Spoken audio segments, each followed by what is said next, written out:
First thing I want to say is when I was given this assignment, the first thing that I consulted is the Urban Self Defense Manual, and that is by our wonderful teacher, Baba Balagomu Ojitade. It's available on Amazon. That's how I got mine. And where is it? Closer. But there's a lot of really good information in this book. You see how it's been kind of dog eared. Yeah, that's how your book should look because you should really be consulting this for a lot of things. Um, so in chapter 10, I believe it talks about food, talks about water too. I'm not really going to touch on water. You should definitely have water, many gallons of water. But that's something that we're going to talk more about at a later time. So I'm just going to read the first paragraph from here. It says your bug in bag should contain enough food for a minimum of 3 days. You must store the same amount of food for each person in your family. Foods that require minimum preparation and have a long shelf life, such as canned, powdered, or dehydrated foods and preserves, are most practical. Be sure to include some power bars, dried fruit, and snack foods, not only as portable nutrition, but also as a sweet treat to improve morale. And finally, if you have pets, you should store some pet food as well. So, again, these things that I've included, they actually come from my own bug out bag and also from Belay's bug out bag. So thank you, Belay. And just going to show you a few things that I think are important as far as and essential as far as having them in your bug out bag. Now, one thing that many people are familiar with are MREs, which is meal ready to eat. This one is a beef stew MRE. These are very important. They last for years. One thing with your bug out bag, as far as the food goes, is you want to be every 6 months or so going in and checking and making sure that food hasn't expired, that it looks good visually if it's something that you can see. If it doesn't, then you need to replace it so that you can make sure that you're prepared. Again, not rushing around when things actually happen. So this is the beef stew MRE. In addition to that, we also have a vegetarian MRE. So there are vegetarians out there who are concerned with, making sure that you can maintain your diet if you can during an emergency. Then this is something that would be important to you. So this is Italian style pasta with beans, and it is vegetarian. It's not vegan. It has eggs, milk, soy, and wheat. But um, when I am vegan, I have been vegan for over 11 years. If something happened, I would eat whatever I could until I could get back to veganism, and however long that took. So that's something that we need to be mentally prepared for. Is surviving as far as food goes, which I don't think will actually be a big problem with people because I think most people are going to eat whatever they're able to eat. We talked about the difference between bugging out and bugging in. Bugging out is you having to leave your home. Bugging in is you having to stay in your home for a certain period of time. Obviously, those are going to be two different things as far as being able to carry things such as like canned goods, preserves.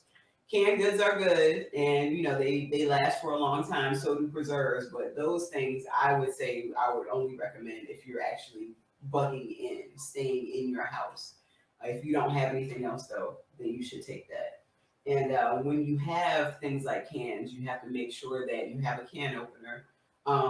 There is a video on YouTube, and it's a pretty simple explanation.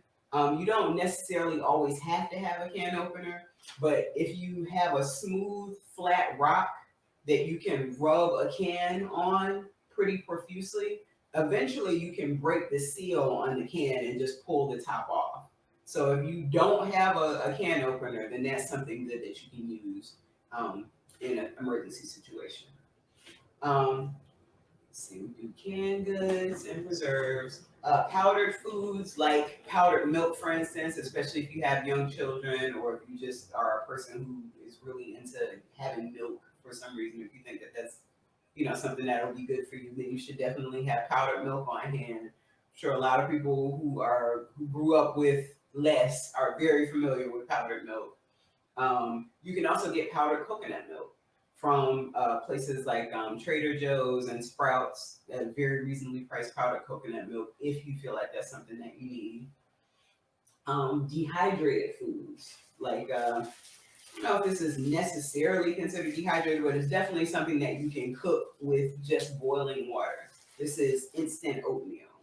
Um, Another thing, I got this from Seven Under. Another thing that they have at Seven Under, which I don't have and I don't keep in my bug out bag, but it's good if you want, is there's a powdered soup mix. There's actually several different ones. They have a lentil soup, there's a corn chowder, and they're very good. So those are things that, if you feel like you would want to have soup, and it's just something that you have to pour really hot water into in order for it to cook. So that's all you need is your stove to warm the water, and then you have oatmeal or you have soup. There's a mental aspect, I think, too, of making oatmeal or being able to make something that you're familiar with at home. If you're bugging out, for instance, you can make yourself like some oatmeal and kind of feel normal for a few minutes, if that makes sense. There's a lot of these. A lot of things to do with bugging out and bugging in, you have to deal with the mental aspect as well. So just think about that as far as the oatmeal goes. Let's see. So you need a portable stove. Yeah, you need a portable stove to be able to boil water for this. Or obviously, if you're bugging in and you're at home, you just all you have to do is boil water, and you can do that even if you don't have electricity. There's ways to be able to boil water if you don't have electricity. Protein bars are also important. I have several different kinds. These are vegan protein bars. Obviously, there's way more protein bars out there. Macro bars. This is a Kind bar, which is made mostly of nuts. But there's also a little sugar there, which is good for, if you need a sugar fix. These are protein bites. Again, just making sure that whatever you eat is fairly nutrient dense, because you don't have, I think food now with a lot of people is kind of a recreational thing. But when something happens, it's not going to be like that. We're not going to be sitting around just trying to get something to eat or having a taste for something. You're going to need to eat something that's going to give you what you need, and then you're going to need to move on to doing something else. This is hazelnut and almond butter, which also is going to have protein in it. You can use it. You can put it on your oatmeal if you wanted to, but this is something that is good to have. Let's see. Dried fruit, I don't have an example of, but dates, for instance, are a really good dried fruit that is a good substitute for candy. So if you have children or if you yourself just have to have candy, then dried fruit, dates, those are good things. And I'll skip ahead actually. Snack foods. Any type of snack foods that you are used to eating that you feel you need, you should have. And so I was about to say I'm gonna skip forward, but that the dried fruit, the candy, and the snack foods actually feeds into something that Baba always tells us as far as having your addictions with you when you're bugging out and when you're bugging in. We feel like we're going to be able to, because something is happening, and maybe if there's a flood or something like that, maybe you will be able to snap out of your current reality and just move into this new thing. But for the most part, if you're addicted to sugar, it's going to be very difficult for you to suddenly come off of your sugar addiction, especially in the middle of some event that you have no control over, more than likely what's happening around you. So if you are addicted to candy, some sort of candy, you should have that in your bug out bag or your kit. If there's junk food that you feel you cannot live without, you should have some of that in your bug out bag and bug in bag. I have CBD gummies, which can be very helpful for calming if you have children, if you're trying to calm yourself. these are very good CBD gummies. So you want to make sure that you have these if this is something that you need, something that you feel you need. Okay. Now, I actually would have gone over these with the MREs. This is actually something that I learned when I was doing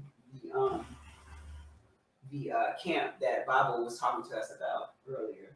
Is that these are not technically considered MREs. They're not called that, but they are meals ready to eat, and it's something that you can get from a Kroger or really any grocery store. Is these Indian meals? This is chickpeas here.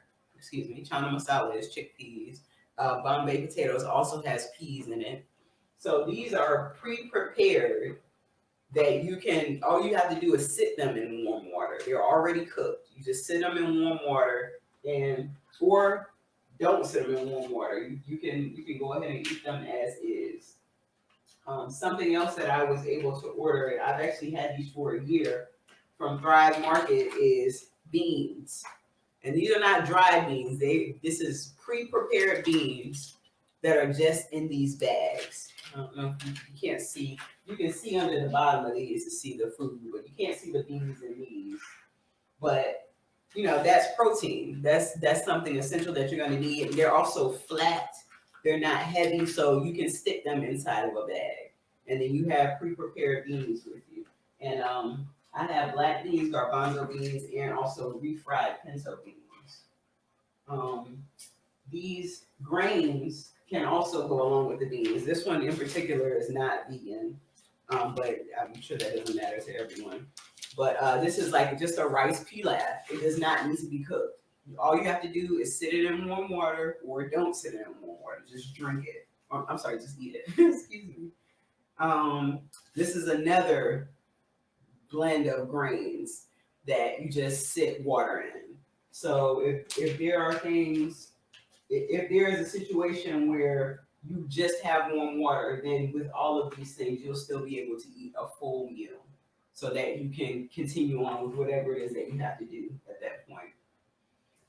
One important thing that I wanted to include was culinary herbs that also function as medicinal herbs, because those are very important. If you get out there and say you don't have the proper water and you end up drinking some water and it starts to mess with your stomach, what are you going to do?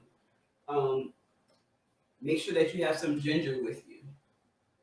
You can use these which these are very inexpensive, so you can replace them easily. So you can either do a bottle, which this is plastic, or this is something else that I ordered from Thrive Market. These are just flat packs of herbs. This is curry. You don't have to have curry with you, but I also have oregano, which is antibacterial. I also have cayenne, which is very important as well. And this is cayenne. So there are several medicinal herbs that you can use on the fly that'll really help you while you're out. Excuse me. Excuse me. Another thing that I found last summer when I was looking is this is actually, it's called salsa mix, but it has just several different kinds of culinary herbs in there. And I know that that may not be something that seems practical because you're not going to be necessarily sitting over a cooking pot, but think about a situation where you might be actually having to forage, and how much easier it might be to be able to eat something if you actually have something with you that makes it more palatable, if that makes sense. Of course, you want to bring your salt. And I also found these sticks of honey, which can be good in for medicinal purposes, or also, like we talked about, just having something sweet with you. So these are very easy to carry, just sticks. Very, very good for a bug out bag. I think that's everything except for one last thing that I want to include. It's not necessarily a medicinal herb. It is a medicinal herb, but not in this form. This is cayenne tincture. Actually, I have a story and I have this. Cayenne tincture, cayenne pepper is said to be able to restart a beating heart or a heart that is no longer beating. So I always have cayenne tincture with me. If anything happened to me, I actually had a coworker who I trusted, who I actually talked to about this. Like, hey, if something happens after they stop the CPR or whatever, I'm talking about for me specifically, go and get this from my bag and put some of this in my mouth and see what happens. So, make sure that you have things like this on hand because that's going to come in really handy in an emergency situation. The last thing I'm going to say, and it's also along the line of medicinal herbs, is a story that I have about garlic powder. This happened maybe about 11 years ago. I had a very serious abscess in my tooth. My face was swollen. My jaw was throbbing. I was absolutely miserable. It had been close to 3 days. I didn't have any medical insurance at the time. And, I was on this natural kick. So I was trying to read about what I should try to do. So I kept reading about garlic and how garlic is good. And I know many of us may not deal with garlic and may not use it as far as eating. But the reason why it's important to have with you is that the first couple of days I tried to munch down on a garlic clove, and I mean, absolutely nothing happened. But when I was desperate and I went back to the garlic and thought, what can I do with this garlic? How can I do something with this garlic? I took a little bit of organic garlic powder, and I'm not saying it has to be organic, but I took a little bit of that and I made a paste with some coconut oil. And I took that and I rubbed it on a cotton ball and I stuck it up into the tooth that was giving me the issue. Within 15 minutes, all the swelling went out of my face. All the pain came out of my tooth. I was able to make it. I actually went to a dentist about 3 days later, but it was as though the abscess didn't happen. Like I was able to make it another 3 days to make it to the dentist because of garlic powder.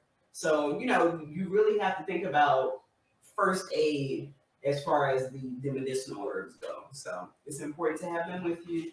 The last thing, very last thing, seeds. Seeds are very important nutritionally. Hemp seeds in particular, 3 tablespoons of them is 10 grams of protein. So if protein is a thing that you want to make sure you're paying attention to that you're getting, then hemp seeds are very important. I would take other seeds as well. And also gardening seeds is something that I kind of put in my bug out bag I just happened to see some seeds, so I went ahead and grabbed them. I think they were like 25 cents or something like that. But when you think about it, if you have to move forward, you may not have access to heirloom seeds or all the best seeds. You may have to use seeds that you actually are consuming or just the cheap seeds that you find. Put that in your bug out bag too, so that if you have to start a garden at some point, you'll be prepared. Thank you, Baba Balagoon. I appreciate you allowing me to speak on this. Thank you, everyone.